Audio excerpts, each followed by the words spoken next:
Assalomu alaykum. Yurtimiz va jahonda sodir bo'layotgan xabar va tafsilotlar bilan efirda Fresh News informatsion dasturi. Studiyada Azbek Mehriddinov. Bugun dasturimizda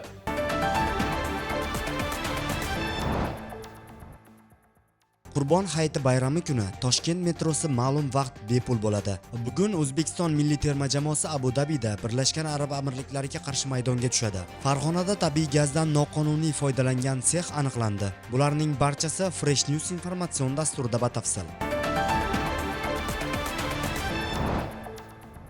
Qurbon hayiti kuni Toshkent metrosi ma'lum vaqt bepul bo'ladi. Bayram kunlari metroning ish faoliyati rejimi ma'lum qilindi. Toshkent metropoliteni 2025-yil 6-iyun Qurbon hayiti bayrami kuni yo'lovchilarga qulaylik yaratish maqsadida Toshkent metropoliteni odatdagidan 2 soat oldin, ya'ni tonggi soat 03:00 dan ish faoliyatini boshlaydi. Bundan tashqari, Qurbon hayiti bayrami kunida barcha yo'lovchilar uchun Toshkent metropoliteni soat 03:00 dan 10:00 ga qadar yo'lovchilarga bepul xizmat ko'rsatadi. Bu haqda Toshkent metropoliteni matbuot xizmati xabar qildi.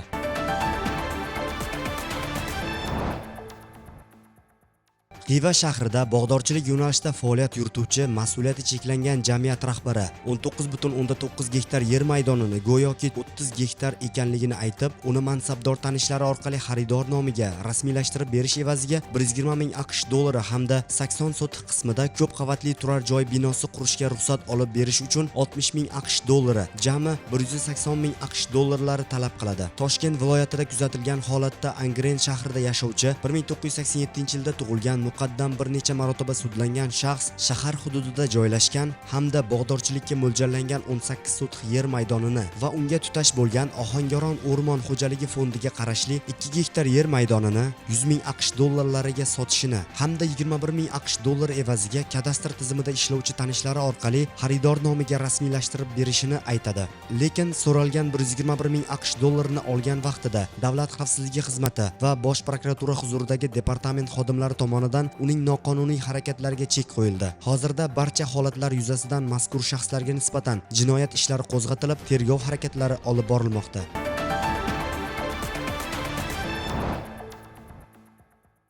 Hududgaz Farg'ona gaz ta'minoti filiali kompleks nazorat tuzilmalari tomonidan Farg'ona shahrida reyd tadbirlari o'tkazilgan. Reyd davomida shaharning joydan mahalla fuqarolar yig'inida joylashgan fuqaro S.Sh. ismli shaxsga qarashli kulolchilik sexida tabiiy gazdan foydalanish holati o'rganilgan. Oqibatda iste'molchi gaz hisoblagichdan tashqari tabiiy gaz quvuriga o'zboshimchalik bilan to'g'ridan-to'g'ri ulanib, zangor yoqilg'idan noqonuniy foydalanib kelgani aniqlangan. Holat yuzasidan dalolatnoma tuzilib, sarflangan tabiiy gaz hajmi qayta hisob-kitob qilindi. Ma'lum bo'lishicha, 7 milliard 655 million 718 ming so'mlik zarar aniqlandi.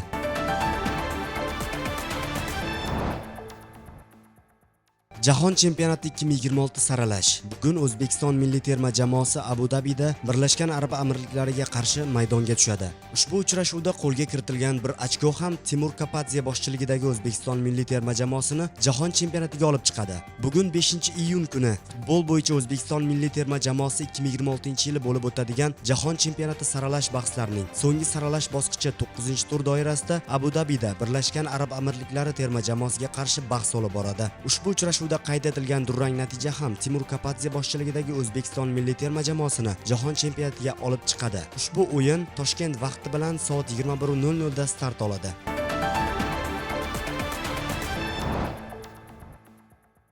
Germaniya milliy jamoasi bosh murabbiyi Julian Nagelsmann Portugaliyaga qarshi o'yindan so'ng jamoasining eng yomon o'yinlaridan birini o'tkazganini tan oldi.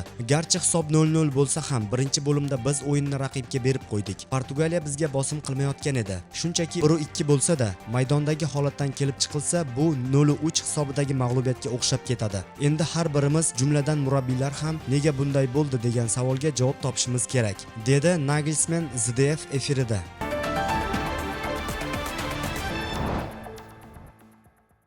bugun sizga yetkazmoqchi bo'lgan xabar va tafsilotlarimiz shulardan iborat edi. Siz Fresh News informatsion dasturini tomosha qildingiz. Bizdan uzoqlashmang. Oldinda ob-havo ma'lumotlari. Salomat bo'ling.